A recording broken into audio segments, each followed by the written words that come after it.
црквите и манастирите се блескотна трага на македонскиот народ. Тие се дел од светогледот на македонскиот дух, магичен здив на македонската земја, кој се пренесува со вечните огнови кои горат во нашите срца.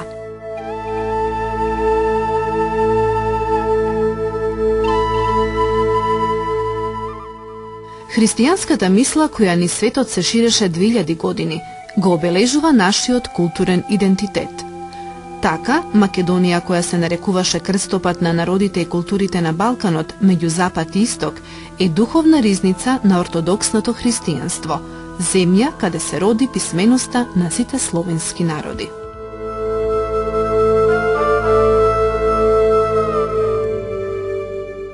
Не постои населено место во Република Македонија каде не е подигнат православен храм. Според бројот на манастирите, Македонија зазема врвно место на Балканот. Податоците зборуваат за 155 сочувани манастири и други 90 во урнатини.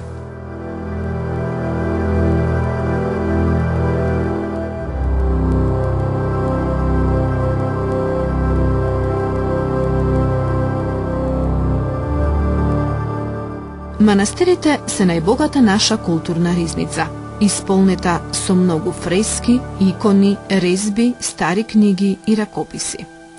Тие биле духовни центри кои израчат од средновековието, извори и сведоци на македонското православие. Со својата духовност зрачеле низ вековите, но обстојувајќи низ дремежот на времето, зрачат и денес. Меѓу најрепрезентативните манастири на тлото на Република Македонија е и манастирот Трескавец, посветен на успение на Света Богородица во мистичниот амбиент на огранокот на планината Бабуна во близина на Марковите кули во Прилеп.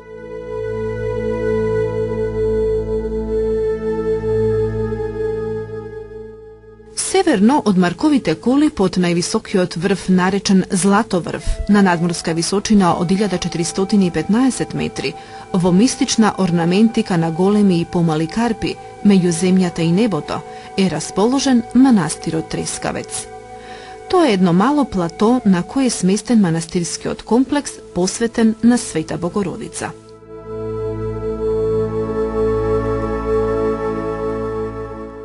Од спротивната страна со човечко око може да се забележи манастирот Свето Преображение Зрзе, а под Марковите кули над Прилеп е расположен манастирот Свети Архангел Варош.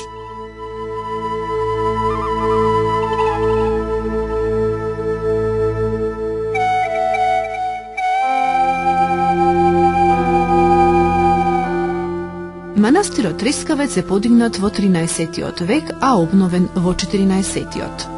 Во сложениот комплекс од манастирот може да се утврдат градби од различни временски периоди. Во фреско надписот над влезната врата на црквата се споменуваат византиските цареви Андроник II и неговиот совладар Михајло IX, а се споменуваат и повелбите што ги издал српскиот цар Душан и неговиот син Урош, кои исто така се јавуваат како донатори на манастирот Трескавец. Живописот во црквата е од различни временски периоди, во времиња кога бил рушен и обновуван. За фреските е карактеристично дека се насликани светци во цел природен раст, значи во природни човечки димензии, а се забележуваат и фрески со сцени од календарот. Овие фрески се смета дека се од првата половина на 14 век. Авторот на книгата Македонските манастири, Димитар Ќорнаков, забележува дека фреските од оваа црква во манастирот Трескавец се изработени од рака на добар мајстор зограф.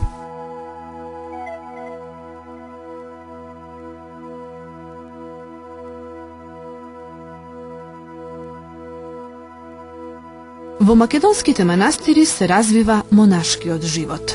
Монахот Калист љубезно се одзва да зборува за историјата на манастирот. Има многу преданија во врска со терминот Трескавец. Зошто Трескавец се вика Трескавец? Некои од нив се запишани, некои се уште живеат помеѓу луѓето овде во Прилепскиот крај. Меѓутоа, треба човек да биде гостин во Трескавец, особено раните пролетни дождови кога ќе ги забележи бурите од грмотевици, да знае зошто Трескавец е место каде што трескаат громовите, односно место каде што завршуваат електричните празнења во тоа време. Почетокот на 15 век настанува голема деструкција на манастирот и 100 години, односно целиот 15 век, единствениот период кога овде во планината немаме никаков живот. Значи се е срушено, нема луѓе, нема живот, се до крајот на 15 и почеток на 16 век кога започнува обновата на манастирот. Е интересно тоа што таа обнова финансиски имаат подпомогнато дури и молдавски и влашки кнезови, кои што се запишани како ктитори на манастирот во тој период, што повторно зборува за значењето што манастирот Трескавец го има во се православниот свет, значи не само во локални рамки, меѓутоа многу пошироко. Молдавија и Влахија во тоа време се независни кнежества и се увале како големи донатори и ктитори на православните манастири во Турската империја во тоа време. И Трескавец е на листата на тие светилишта кои што они ги избрале за да ги подпомогнат финансиски. 19-тиот век се случува една голема деструкција на манастирот, односно целиот манастирски комплекс го зафаќа голем пожар. Во таа пригода целиот манастирски комплекс е изгорен до самите темели, а додека од црквата е изгорен нартексот. Меѓутоа, за многу кратко време, Прилепскиот еснав се организира, значи на многу еден интересен начин. Значи секој еснав имал задолжение да обнови една од просториите во манастирот, во конаците.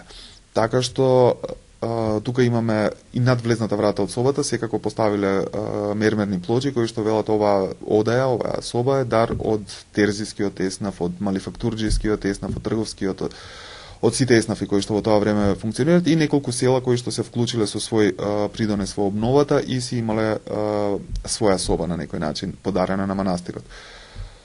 Во 1990 година повторно еден голем пожар го задесува манастирот и гори целиот комплекс на конаци, значи трите згради горат до самиот темел, освен задниот ѕид кој што е каменен ѕид од некои 80 на сантиметри.